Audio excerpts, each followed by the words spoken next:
Hello students, कैसे सब लोग? आशा करता हूँ अच्छे होंगे। और फिर आपका बहुत बहुत स्वागत है टीचिंग बाय आर के माथुर यूट्यूब चैनल पर। जी हाँ स्टूडेंट्स, वाले विजिट कर लाइक करना, शेयर करना, वीडियो को फॉरवर्ड करना है, सब्सक्राइब करना है मोर अपडेट के लिए। जी हाँ स्टूडेंट्स, बात करेंगे हम लोग जेएसएससी सीजीएल एग्ज़ाम 2023-24 एंड जो भी झारखंड में अभी एग्ज़ाम होने वाली है, आगामी जो भी एग्ज़ाम होगी उसके लिए काफ़ी इंपॉर्टेंट रहेगा ये वीडियो।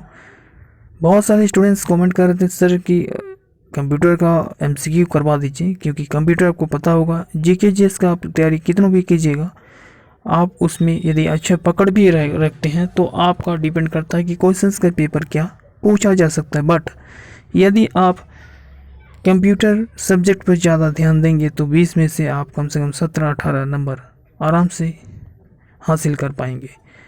तो इसको ध्यान में रखते हुए हमने 20-20 करके एमसीक्यू लेकर आया हूँ और ये कंटिन्यू वीडियो रहेगा लगातार।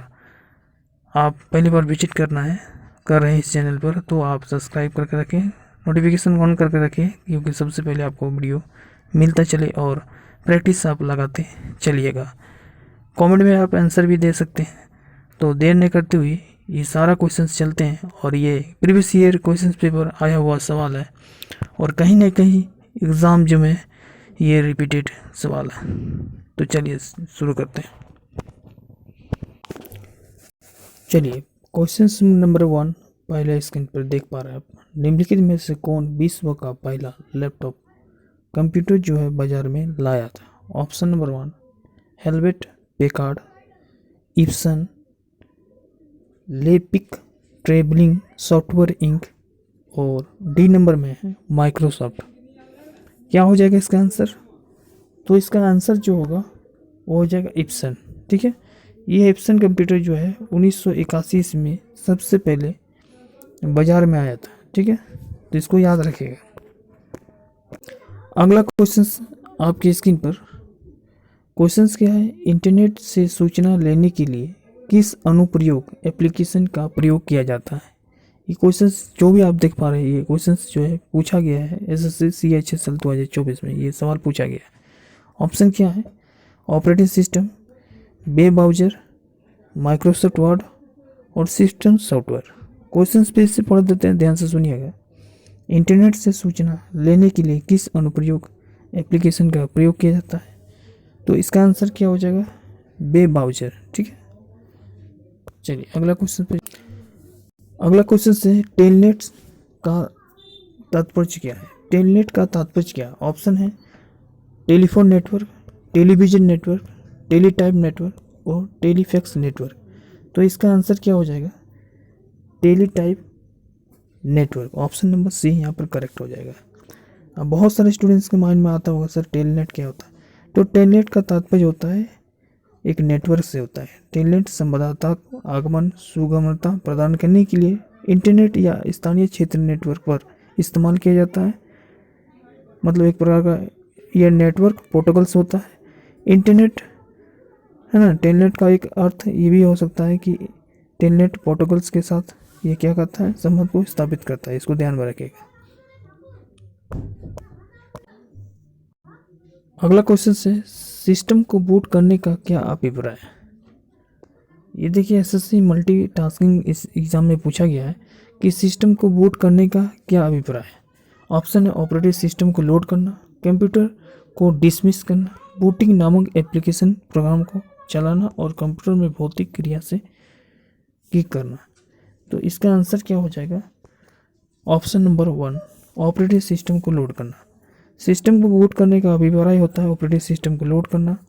कंप्यूटर के ऑन होने पर मॉनिटरिंग जो होता है, मॉनिटर होता है, वो स्क्रीन पर डेस्कटॉप प्रदर्शित होने की एक प्रक्रिया को बूटिंग हम कहा जाता है। उसको कहते हैं ऑन ऑफ बटन दबाकर कंप्यूटर को क्या कहते हैं?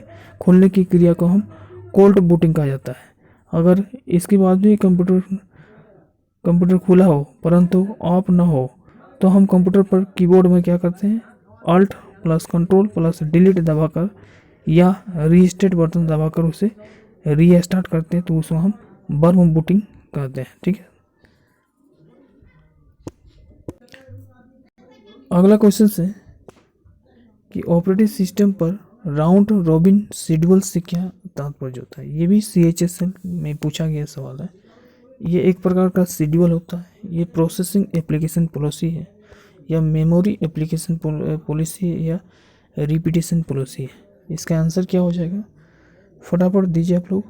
तो इसका आंसर हो जाएगा option number B, processes application policy होता है। अब ये होता है क्या, तो देखिए ऑपरेटिंग सिस्टम में राउंड रॉबिन शेड्यूल के तहत प्रत्येक प्रोसेस को एग्जीक्यूटिव करने हेतु एक निर्धारित समय प्रदान करना, मतलब प्रदान किया जाता है, इसको ध्यान रखिएगा। अगला क्वेश्चन से निम्नलिखित में से कौन सा युक्ति ऑपरेटर नहीं है। यहाँ पर पूछा जा रहा है कि कौन सा युक्ति जो है, कौन सा डिवाइस जो है ऑपरेटर नहीं है। तो जैसे कि आपने तीनों चीज़ आप देख पा रहे हैं, एंड है, नॉट है और नॉर है। तो ये तीनों को जो है कहीं ना कहीं ऑपरेट करता है डिवाइस को, लेकिन एंड जो है यहाँ पर ऑपरेट नहीं करता, इसलिए ऑप्शन नंबर 1 यहाँ पर करेक्ट हो जाएगा। इसमें से एंड, नॉट और नॉर, तो एंड को ही इसमें क्या कहा जाता है, इन्वर्टर कहा जाता है, इन्वर्टर। ठीक है, कभी पूछता है इन्वर्टर किसको कहते हैं, ठीक है, इन्वर्टर। फिर से लिख दे रहे हैं, इसको क्या कहते हैं, इन्वर्टर कहते हैं। अगला क्वेश्चन है कि टेबल की पंक्तियों को अद्भुत ढंग से पहचानने वाले गुण को कौन सी कुंजी कहलाता है, प्राथमिक कुंजी, प्रत्याशी कुंजी, मिश्रित या विदेशी कुंजी। तो क्वेश्चन नंबर 8 का आंसर क्या हो जाएगा, ये एक प्रकार का प्राथमिक कुंजी होता है। ठीक है,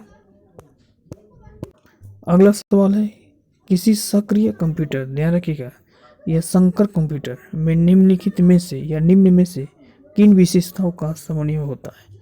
यह सुपर और माइक्रो कंप्यूटर होता है, नहीं होता है। मिनी तथा माइक्रो कंप्यूटर, नहीं। ये अनुरूप तथा अंकीय कंप्यूटर होता है, बिल्कुल सही है। सुपर मिनी कंप्यूटर नहीं होगा, इसलिए ऑप्शन नंबर यहाँ पर सी करेक्ट होगा। अगला सवाल है कि निम्न में से कौन सा डिस्क प्रचालन तंत्र कमांड, यहाँ पर कमांड पूछा जा रहा है। ठीक है, DROS। ऑप्शन है लिस्ट, चेंज, डुप्लीकेट और फॉर्मेट। तो डिस्क प्रचालन तंत्र जो होता है वो एक प्रकार का फॉर्मेट होता है। अगला क्वेश्चन से, जब कोई कंप्यूटर कोई क्रमादेश लागू करता है तो इस क्रमादेश कहाँ पर अटक जाता है, यहाँ पर सवाल पूछा जा रहा है। ऑप्शन है रैम, RAM रैम, दूसरा ऑप्शन है रोम, ROM रोम, और तीसरा है हार्ड डिस्क और है फ्लॉपी डिस्क। तो इसका आंसर हो जाएगा राम। ठीक है, ऑप्शन नंबर 1 यहाँ पर करेक्ट हो जाएगा। अब रैम क्या होता है, एक होता है रैम जिसका फुल फॉर्म होता है रैंडम एक्सेस मेमोरी। कहने का मतलब है इसे हम वोलेटाइल मेमोरी कहते हैं, अस्थिर मेमोरी भी कहते हैं इसको। मतलब बिजली के संचालन यदि बंद हो जाएगा तो इसका सूचना जो है कंप्यूटर में ऑटोमेटिक ख़त्म हो जाता है। इसलिए क्या करता है कि बैंक प्रचालन में जितने भी सॉफ्टवेयर होता है वहाँ पर रैम, रैंडम एक्सेस मेमोरी का यूज किया जाता है, ताकि यदि लाइट भी कट जाए तो बैंक में जो भी कंप्यूटर में डाटा रहेगा उस समय वो डाटा स्थायी रहेगा, इसलिए इसे हम अस्थायी रहेगा, इसलिए उसको ध्यान में रखते हुए इसे नहीं यूज किया जाता है, बल्कि ये रैंडम एक्सेस मेमोरी का यूज किया जाता है। तो रोम यहाँ पर बैंक में आपको पढ़ाया, रैंडम एक्सेस मेमोरी का यूज किया जाता है। और जबकि इस सवाल में पूछा गया है कि अटक जाता है, मतलब कहीं ना कहीं सूचना जो है वो आपका लाइट गुल हो जाएगा या लाइट संचालन बंद हो जाएगा तो ये सूचना खो जाता है या फिर विलुप्त हो जाता है। तो ऑप्शन नंबर ए यहाँ पर करेक्ट हो जाएगा, रैंडम एक्सेस मेमोरी, जिसे वोलेटाइल मेमोरी भी कहा जाता है और इसे अस्थिर मेमोरी भी कहा जाता है। तो यहाँ पर ऑप्शन नंबर 1 यहाँ पर करेक्ट होगा। अगला क्वेश्चन से, निम्नलिखित में से क्या एक द्वितीय संचयक यूनिट नहीं है। ध्यान रखिएगा, नहीं से रिलेटेड सवाल यहाँ पर एग्जाम में पूछा जाएगा। तो ऑप्शन है यहाँ पर रैम, DVD, फ्लॉपी और चुंबकीय टेप। ठीक है, तो क्वेश्चन नंबर 2 में कहा जा रहा है, क्या कहा जा रहा है कि निम्नलिखित में से डी संचालक यूनिट नहीं है। डी संचालक यूनिट नहीं है, यानी प्रथम संचय यूनिट कौन होगा, तब रैम हो जाएगा, RAM, रैंडम एक्सेस मेमोरी। तो ऑप्शन नंबर 1 यहाँ पर करेक्ट होगा। जबकि फ्लॉपी, DVD और चुंबकीय टेप ये सब क्या है, द्वितीय संचयक यूनिट है। ठीक है, तो ये भी याद रखिएगा। अगला क्वेश्चन से, कंप्यूटर पर आरोपित ज़्यादातर त्रुटियाँ किस कारण से होती है? क्रमदेश त्रुटि के कारण, हार्डवेयर की विफलता के कारण, मीडिया के दोष के कारण, या डाटा प्रविष्टि में त्रुटि के कारण। तो ऑप्शन नंबर 1 यहाँ पर करेक्ट होगा, क्रमदेश त्रुटियाँ के कारण होगा। अगला सवाल है क्वेश्चन नंबर 14, अंकीय संगणक कंप्यूटर द्वारा डाटा तथा प्रोग्राम को सांकेतिक भाषा में बदलने के लिए किस प्रणाली का प्रयोग किया जाता है? दशमलव का, बाइनरी या द्विगुण का, षड्यंत्र आधारित का, या संस्था आधारकारी का। तो ऑप्शन नंबर यहाँ पर बी करेक्ट होगा, बाइनरी या द्विगुण। ठीक है, अब बाइनरी या द्विगुण क्या होता है? यह एक प्रणाली का प्रयोग किया जाता है। इस प्रणाली या संख्या प्रणाली में केवल 2 अंक होते हैं जो 0 तथा 1 का प्रयोग किया जाता है। अतः इस प्रणाली के आधार संख्या क्या होता है? 2 होता है, और बाइनरी अंक जो है 0 तथा 1 को कहते हैं बिट्स कहते हैं, ध्यान रखिएगा। नेक्स्ट क्वेश्चन है क्वेश्चन नंबर 15 है, एमएस एक्सेल में निम्नलिखित में से कौन सा प्रक्रिया सूची को अंतर्गत उच्चतम मान ज्ञात करने के लिए एक प्रयुक्त किया जाता है? काउंट, प्रॉपर, मैक्स और सम। तो आंसर क्या हो जाएगा? ऑप्शन नंबर सी करेक्ट हो जाएगा। अगला क्वेश्चन से, माइक्रोसॉफ्ट वर्ड में स्पेस में आपको बताना है, माइक्रोसॉफ्ट वर्ड में हमें चुने गए पैराग्राफ को बाएं से खिसकने की अनुमति देता है। यह आपका सीजीएल एग्जाम टायर 1 में अगस्त 2027 में 17 में प्रथम पाली में सवाल पूछा गया था। क्वेश्चन फिर से सुनिएगा, माइक्रोसॉफ्ट वर्ड में स्पेस आपको बताना है, माइक्रोसॉफ्ट वर्ड में ... हमें हमें चुनी गई पैराग्राफ को बाईं ओर खिसकने की अनुमति कौन देता है? ऑप्शन है डिक्रीज इंडेक्ट, इंक्रीज इंडेक्ट, दुगुना इंडेक्ट और एकल इंडेक्ट। तो ऑप्शन नंबर 1 यहाँ पर करेक्ट होगा, डिक्रीज इंडेक्ट। ठीक है, अगला क्वेश्चन है क्वेश्चन नंबर 17, माइक्रोसॉफ्ट एक्सेल में स्पेस आपको बताना है यहाँ पर कि फलन तर्क, फलन मतलब होता है फंक्शन, तर्क मतलब होता है एक वितरित रीजनिंग टाइप का। ठीक है, तो माइक्रोसॉफ्ट एक्सेल में जो तर्क फलन होता है के रूप में पारित मानों में से सबसे छोटा मान को लौटाते हैं। यहाँ पर सबसे छोटा मान को बताना है, लिस्ट है, लेस है, मिनिमम है, लो है। तो माइक्रोसॉफ्ट एक्सेल में मिनिमम फलक तर्क के रूप में पारित मानों में से सबसे छोटा मान को क्या करता है? लौटाती है। तो ऑप्शन नंबर यहाँ पर सी करेक्ट होगा। अगला क्वेश्चन से, एमएस एक्सेल का अभिन्न अंग है, भिन्न अंग नहीं अभिन्न अंग है। ठीक है, ये भी सवाल पूछा गया देखिए 2018 में।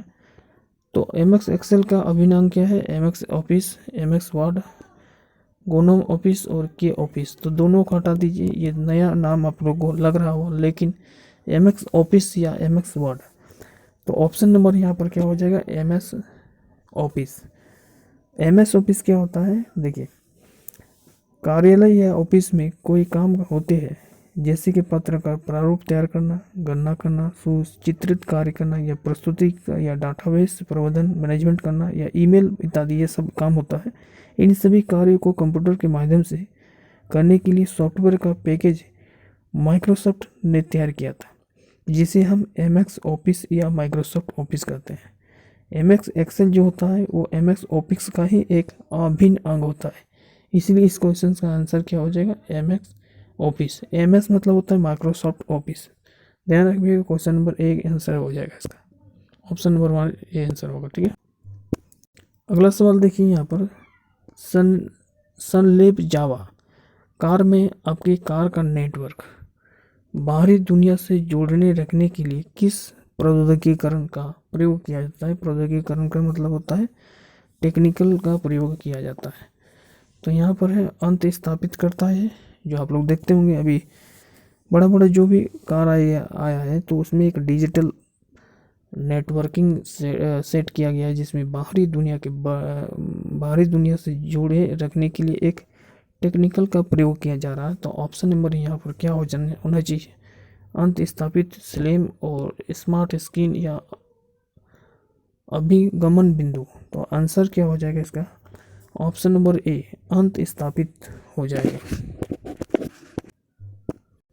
इस सीरीज का जो है आखिरी सवाल है, आप देख पा रहे हैं यहाँ पर क्वेश्चन नंबर 20। निम्नलिखित में से लीफो का अर्थ होता है बंद में, बाद में आओ, पहले पाओ। ठीक है, ध्यान रखिएगा। संरचना बताइए, निम्नलिखित में से लीफो संरचना बताइए। लीफो बाद में आओ, पहले पाओ। तो आंसर क्या होगा? ढेर या चट्टा, पंक्ति, बिना पंक्ति या व्यू संरचना। तो इसका आंसर क्या हो जाएगा? ढेर चट्टा। ठीक है, आंसर क्या हो जाएगा? ढेर चट्टा, बाद में आओ और पहले पाओ। ये लिफो का संरचना है जिसको हम लोग ढेर चट्टा के नाम से जानते हैं। तो 20 का आंसर हो जाएगा ऑप्शन नंबर 1 करेक्ट।